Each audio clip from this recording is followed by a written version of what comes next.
Hi, today we're going to work on InDesign Classroom and Book Chapter 5, which is all about how to flow text. One of the first things we're going to do as usual, go to Canvas, go to Chapter 5, and go ahead and download that zip folder. Put it on your flash drive, put it on your desktop, whichever you are more comfortable doing. Once you've got that, you're going to go ahead and go to your desktop. You can right click and extract all. Go ahead and extract it. Once you've got the folder extracted, let's go ahead and look at what's on our file this time. This time we've got an end document, a start document, and a couple of Word documents. For this assignment, we are actually going to be taking documents that are created in Word and flowing them into our InDesign documents. So we don't necessarily do the typing in InDesign. Alright, let's go ahead and get started. I'm going to hit Start. You may get a note that says you're missing fonts.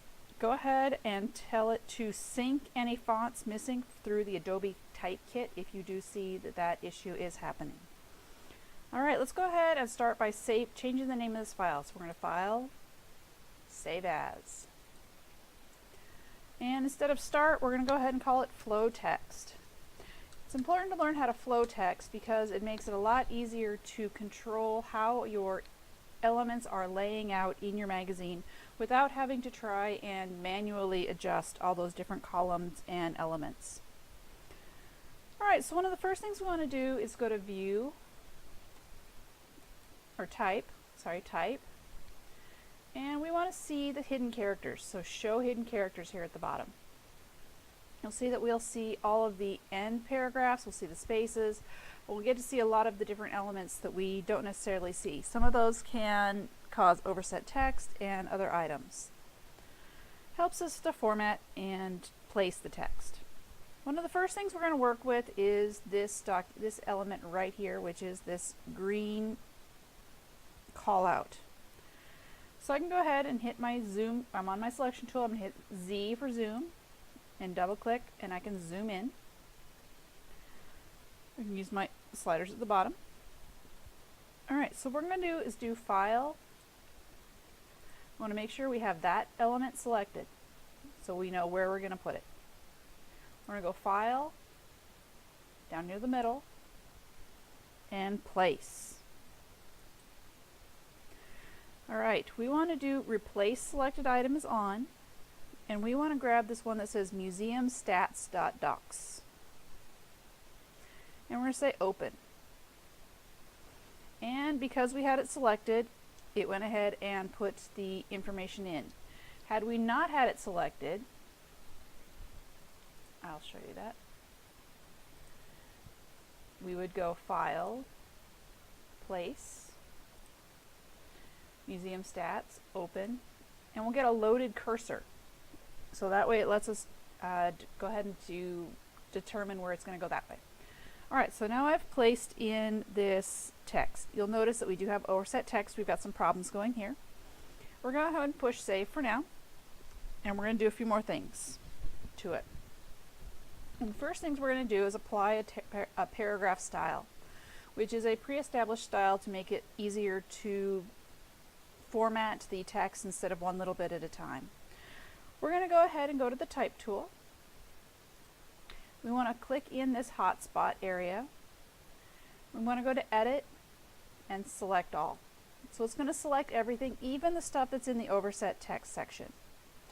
We're going to go to Type, and we're going to go down to Paragraph Styles. And it's going to pop open this Paragraph Styles menu. In the paragraph style, we can see, if we go into Body Text, we have one called Sidebar Text right here. And we want to go ahead and apply sidebar text. So you'll notice that it automatically applied those elements to that set of text. Alright, so now what are we going to do? We can see we still have a little bit of an overset text problem, so we've got a way to fix that. Let's go ahead and go to Object. Let's go to Text Frame Options. And we want to go to this Auto Size tab up here at the top. Right now it says it's off. We want to go ahead and change it to Height Only. So now it's going to resize that information, and we want to make sure it does it from the top. So we want to go to this reference point here and rearrange so it pushes it down. That way the top of the box stays where it is and does not squish up a little bit. Alright, we're going to say OK. I'm going to go ahead and view, fit spread in window, and I'm going to click out to my pasteboard, and that will deselect everything. Alright, I'm going to control my swing seal a little bit more. So let's go ahead and take a look at how that sidebar looks with everything turned off. I'm going to go ahead and push W, and that looks pretty good. I'm going to hit W again and return to my normal mode. I'm going to go ahead and do Control S for save. So now we've got a couple different options on how to lay the text in for this article. We're going to start here with this, the beginning of the article here. We can go to View, Fit Spread in Window, which we already did. We're going to go ahead and grab the Type tool, and we want to click in this frame right here so we know where we're going to start. We're going to go to File and Place. We're going to locate and select this one that says 05 Feature 2018 and open. And you'll notice that we get the text laid in, but it's too big. So what we can do is help to thread this column into this column. So you can think of them as containers. You're setting it up so it will pour out of this container into this one.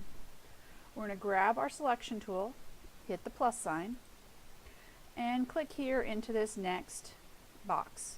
Now if you look right here, we get a little blue arrow, which means this is continued from the previous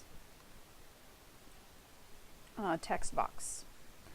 So that's pretty awesome. We like that. We can still see we still have a bunch of overset text though. There's some other ways to flow text that's not quite as time consuming. We can have it create some text frames for us as we're going. So it's called a semi-automatic flow. So what are we going to do? We're going to go ahead and go to our pages, and we want to go on to page 2 and 3. And you see we don't have any text frames. We have columns set up, but we don't have any text frames set up here. We're going to go back up here to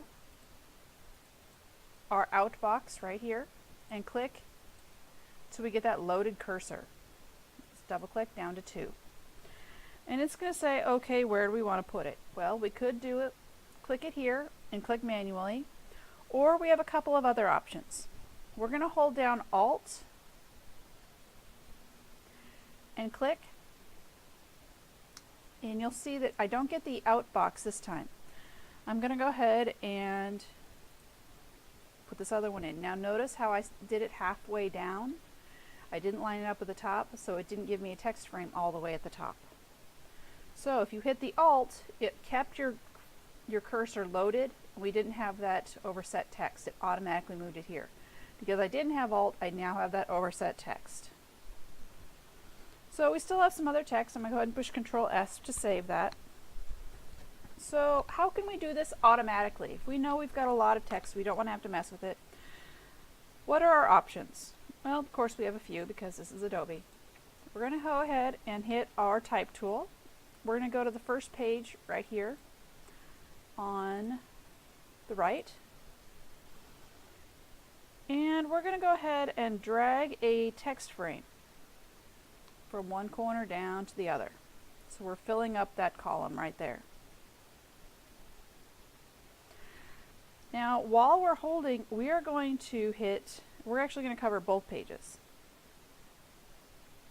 I'm going to shrink this a little bit. So escape. I'm going to grab my Type tool, and I'm going to make the box cover both of these columns.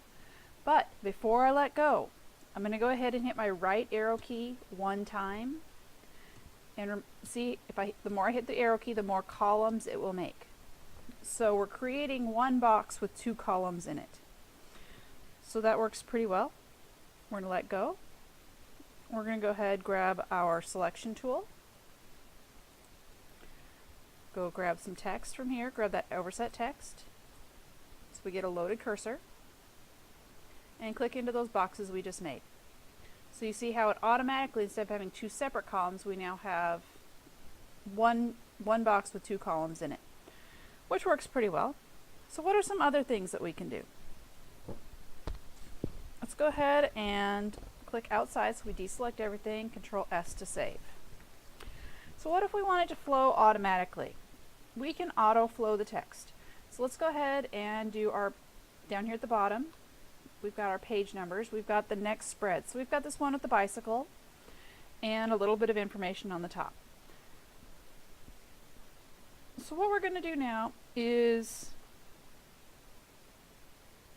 see that we've got some information. When we auto flow the text, it's going to auto flow over top of all this. Don't worry, that's okay, it's what it's supposed to do.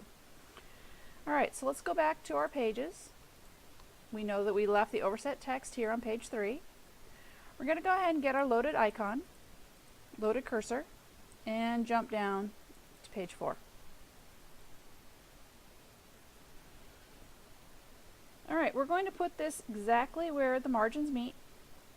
We're going to hold down the Shift key and click. And notice what happened. It automatically built all of those columns for us throughout the rest of the entire story. But as I said, don't worry. We know that it's going to put these in over these pictures. We're going to go ahead and fix that. Alright, so what we're going to do to fix it? We need to go ahead and we're going to grab our selection tool. We're going to click the first frame that we don't want. We're going to shift and click the second so we get both of them at once. We're going to go to Edit and we're going to go to Clear. And it's going to go ahead and reflow what was in here down onto this page. So we didn't lose any text. We just told it not to go into that container, not to go into that box. So let's go ahead and do the same thing down here on page 7. We're going to click, shift, click, edit, and clear. And once again, we have pushed that information down to the next boxes down. So you'll notice if we go down to page 8 here, we're still way too big.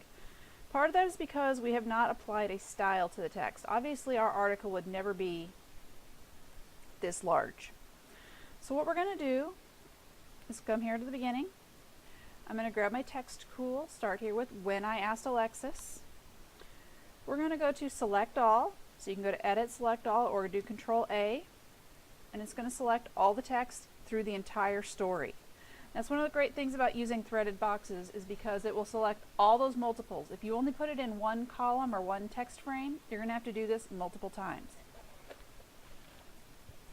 Alright, so we want to go ahead and apply a paragraph style.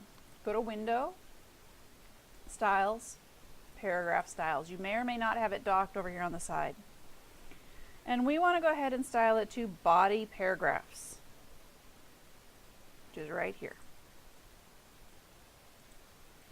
And notice it went through and it changed all of my pages. If I pop down to Pages, I now have all the text is much smaller, and now I don't even have anything on page 8. We're going to change that because remember, we still have some text that we've got to deal with that's covering up some of our other options. But in the meantime, let's do a few more things. Let's go back to this When I Asked Alexis paragraph. We're going to go ahead and create what's called a drop cap, which gives us a little bit of emphasis. We're going to go ahead and go to our paragraph style, which is the little squares next to the paragraph mark, and we've got a style established for drop cap. So we're automatically just going to push that, and it's quite beautiful. So what's the next thing we want to do? Let's go ahead and put Control S. Be in the habit of constantly saving. You never know when something is going to fail on you. Alright, let's go to View, Fit Spread in Window, and let's go to Layout, and let's go to Next Spread. So we want to see the next 2 pages. Alright, so one of the next things we're going to do is create a header style for part of this. So what we want to do is we want to do something with this B cycle right here. So we're going to go ahead and go to our paragraph styles, And we're going to hit the one called body head. We're going to go ahead and do that same thing on Old Town. And notice I just clicked into. I didn't have to highlight it, I just clicked into it because it's a paragraph style. We also have this one called Cobblestones, Gentrification and Local Produce. Let's go make that a body head as well. And let's go ahead and jump over to page 4. And this one marked Farmers Market. I'll open my paragraph styles again and body head. Alright, so now I've gone ahead and applied all those styles. So what's beautiful about those styles is if I decide I don't want them to be black, I can easily go in and edit and say, okay, I want them to be blue. Anything that is currently labeled body head, everything will change at once, which makes your life a whole lot easier as a designer. Alright, let's go ahead and control save. And we're still going to be on this page for what we're doing now. Alright, so one of the next things we need to do is adjust these columns, because clearly we do not want the text to go over our sidebar here. I'm going to grab my selection tool. I'm going to click this first frame. I'm going to drag and hold and bring it up to the bottom of that page. I'm going to do the same thing for this second column here as well.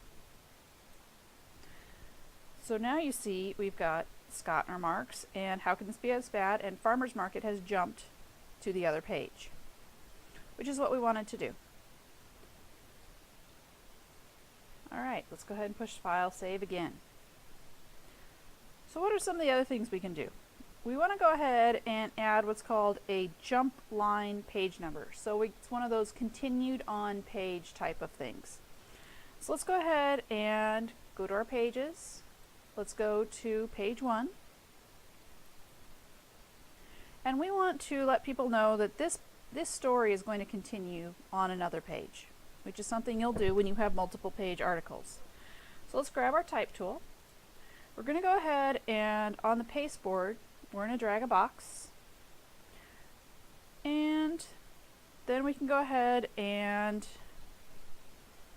use the selection tool. We can drag it over here. It has to touch the box of the story that we are continuing on to. If you set it out in the middle, it will not work. It has to be touching. Alright, so we want to go ahead and use the type tool. Click in our box and say Museum Continued On, and we want to put a space there. Next thing we're going to do is we can go to Type, Insert Special Character. It's called a marker, and we want Next Page Number. So now it automatically knows that it's continued on page 2. If I take and move this off of that text box, it doesn't know where it's going to continue to. So it has to be touching.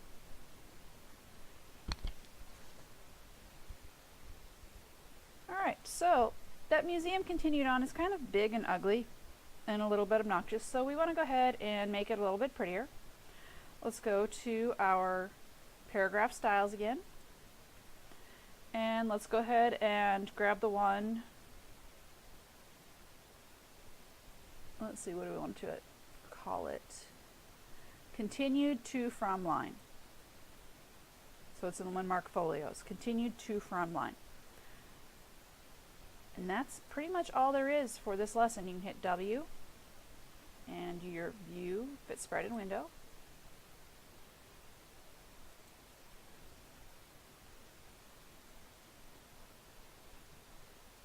But we still have one problem down here, don't we? We forgot to fix this page. So let's go back to W and go ahead and adjust that. So now we've got, it's not over top of your thing either.